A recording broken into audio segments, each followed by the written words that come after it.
विकास चिड़चिड़े स्वभाव का व्यक्ति था। वह अपनी पत्नी से लड़ाई झगड़ा करता रहता था। आज फिर सुबह से ही चालू हो गया था। तुम्हें कितनी बार बताया है, मेरे तैयार होने से पहले मेरा नाश्ता तैयार हो जाना चाहिए।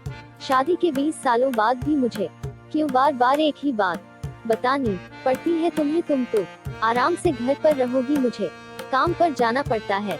तुम हो कि हमेशा बेवकूफों जैसी हरकत करती हो। अगर तुम यह जानबूझकर करती हो तो याद रखना मुझसे बुरा कोई नहीं होगा। आज भी विकास का पारा चढ़ा हुआ था। इन कटु शब्दों में अपना गुस्सा उतारते हुए, गीला तौलिया कुर्सी पर फेंकते हुए, विकास गुस्से से ममता की तरफ देखने लगा। ममता के लिए विकास का यह बेवजह का गुस्सा कोई नई बात नहीं थी। वह महीने में 3-4 बार ऐसे ही ममता पर बरस पड़ता था। पहले पहले ममता उसका विरोध किया करती थी, लेकिन जब कई सालों तक विकास में कोई बदलाव नहीं दिखा तो ममता ने खुद को ही बदल दिया। अब विकास के कुछ भी कहने से ममता को कोई फर्क नहीं पड़ता। हाँ, विकास की हर बात वो चुपचाप सिर नीचे झुकाए सुन लेते थी। शादी के पहले 5 साल तक ममता ने पूरी कोशिश की थी कि विकास को बदला जाए, लेकिन फालतू का गुस्सा करना और बाद में ममता को भला बुरा कहना, यह मानो जैसे उसकी आदत बन गई थी। कोई भी वाद विवाद होता तो विकास सीधा ममता को बोल देता, अगर मैं तुम्हें अच्छा नहीं लगता तो क्यों नहीं चली जाती अपने मायके, क्यों रहती हो मेरे साथ? इतना सब कुछ होने के बावजूद ममता विकास के साथ रहती थी क्योंकि उसे अपनी बेटी की फिक्र थी, और वह जाती भी तो कहा अपने बूढ़े हो चुके माँ बाप को इस उम्र में परेशान करना वह नहीं चाहती थी। समाज और लोग क्या कहेंगे, यह भी तो उसे देखना था। वह इतनी पढ़ी लिखी भी तो नहीं थी कि खुद जाकर कोई नौकरी कर सके और अपना और अपनी बेटी का पालन पोषण कर सके।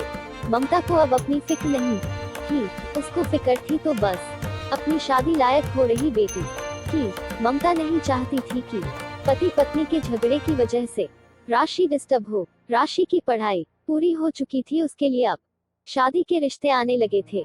कई रिश्तों को राशि ठुकरा चुकी थी। 2-3 महीने बाद एक अच्छा रिश्ता आया। रिश्तेदारों और पहचान के लोगों ने भी लड़के के बहुत गुणगान किए थे। विकास एक शाम अपनी बेटी के पास बैठकर उसे बताने लगा, राशि बहुत अच्छा लड़का है, पढ़ा लिखा है, बड़ा घर है, बहुत अच्छी नौकरी है। ऐसे रिश्ते बार बार नहीं आते। बेटा, इस बार मना मत करना। राशि अपने पिता से ज्यादा बात नहीं करती थी, शायद डरती थी या शायद नफरत करती थी, लेकिन आज वो अपनी पूरी हिम्मत इकट्ठा कर बोली, मुझे अभी शादी नहीं करना है पापा, मैं नौकरी करना चाहती हूँ, खुद अपने पैरों पर खड़ी होना चाहती हूँ। तो उसमें क्या बड़ी बात है? मैंने लड़के से बात की है, वह तुम्हें किसी बात के लिए नहीं रोकेगा। तुम शादी के बाद भी नौकरी कर सकती हो, वह तुम्हें नौकरी के लिए कमीशन दे देगा। विकास बोला, मेरा नौकरी करना या ना करना उसकी कमीशन पर क्यों डिपेंड रहेगा पापा? राशि ने पूछा, मैं कह रहा हूँ ना, तुम्हें किसी भी चीज की कमी नहीं होगी वहाँ। ऐसे रिश्ते बार बार नहीं आते, इससे ठुकरा मत, बहुत खुश रहोगी तुम वहाँ। विकास बोला, पापा क्या मैं उतनी ही खुश रहूंगी जितनी मम्मी इस घर में खुश है? राशि ने तंज कसते हुए कहा, आज तुम्हारी जबान कुछ ज्यादा नहीं चल रही। विकास गुस्से से आंखें बड़ी करते हुए बोला, पापा मुझे शादी ही नहीं करनी है, क्योंकि शादी के बाद अगर वह लड़का आपके जैसा निकला तो मैं क्या करूंगी? मुझे आपके जैसा जीवन साथी नहीं चाहिए जो बिना बात के मुझ पर हमेशा चिल्लाए। मुझे कुछ भी अपनी पसंद का लेना हो तो 10 बार सोचना पड़े, कहीं वह नाराज ना हो जाए। मेरी तबीयत कैसी भी हो उसे परवाह ना हो, रोटी थोड़ी सी मोटी बन जाए तो घर सर पर उठा ले, उसकी चेक बुक ना मिले तो भी मेरा ही दोष निकाले, और हर छोटी मोटी बात पर मुझे मायके जाने के लिए कहे।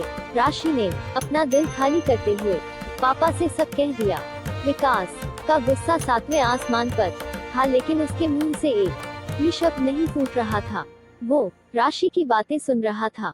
राशि उतना ही बोलकर चुप नहीं हुई। आज पहली बार वह अपने पापा के सामने इतना कुछ बोल रही थी। पापा, आपने माँ के साथ हमेशा गलत व्यवहार किया है। आप अपने ऑफिस का गुस्सा बिना सोचे समझे माँ पर उतार देते हैं, कभी इस बात की परवाह भी नहीं करते कि उन्हें कैसा लगता होगा। आपकी बातें सुन सुन माँ ने अपना स्वाभिमान खो दिया। विकास आज पहली बार अपने किए बर्ताव को महसूस कर पा रहा था। वो इतना ही बोल पाया, जो तुम्हारा मन है वो करो, मैं तो इतना बुरा हूँ ना। राशि ने विकास का हाथ पकड़ा और बोली, पापा मुझे सिर्फ एक सवाल का जवाब दे दो, क्या आप चाहेंगे कि मेरा पति आपके जैसा हो?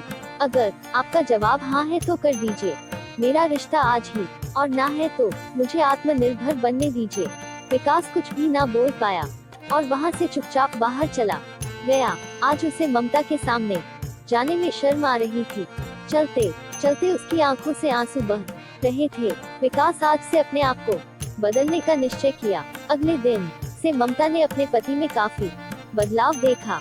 वह सोचने लगी कि जो हिम्मत राशि ने दिखाई है, वह हिम्मत अगर मैं पहले ही दिखा देती तो शायद आज परिस्थिति कुछ और होती। अब काव्या पढ़ लिख कर अच्छी नौकरी करने लगी थी और 3 साल बाद उसके लिए एक अच्छा रिश्ता आया और उसकी विदाई पर विकास बोला, बेटा तू हमेशा खुश रहेगी क्योंकि तेरा पति तेरे बाप जैसा नहीं है। विकास की यह बात सुनकर ममता और राशि की आंखों से आंसू बहने लगे। दोस्तों, हमारे समाज में औरतों को भले ही देवी का दर्जा दिया जाता है, लेकिन वह स्वतंत्रता नहीं दी जाती जो उन्हें देनी चाहिए। उन्हें बचपन से ही बताया जाता है कि वह पराया धन है। स्कूल से आने में देर हो जाए तो पिटाई मिलती है। मोबाइल पर बातें करते हुए दिख जाए या खिड़की से झांकते हुए दिख जाए तो शक किया जाता है। माँ बाप का घर तुम्हारा नहीं है, पति का घर ही तुम्हारा घर है। जीवन भर यह बातें बता कर उन्हें ससुराल भेज दिया जाता है और एक दिन किसी छोटे मोटे झगड़े में ससुराल वालों से उन्हें सुनना पड़ता है कि इस घर को छोड़ दो और मायके चली जाओ। अब आप ही बताओ दोस्तों, ऐसी स्त्रियों का सच्चा घर कौन सा? आखिरकार वह किस घर को अपना कहे? हमेशा की तरह पूरी कहानी पढ़ने के लिए आपको धन्यवाद। दोस्तों, उम्मीद है यह कहानी आपके दिल को छू गई होगी। ऐसे ही सीधे दिल तक उतरने वाली कहानियाँ पढ़ने के लिए आप हमारे चैनल को लाइक और सब्सक्राइब जरूर कर लें। धन्यवाद।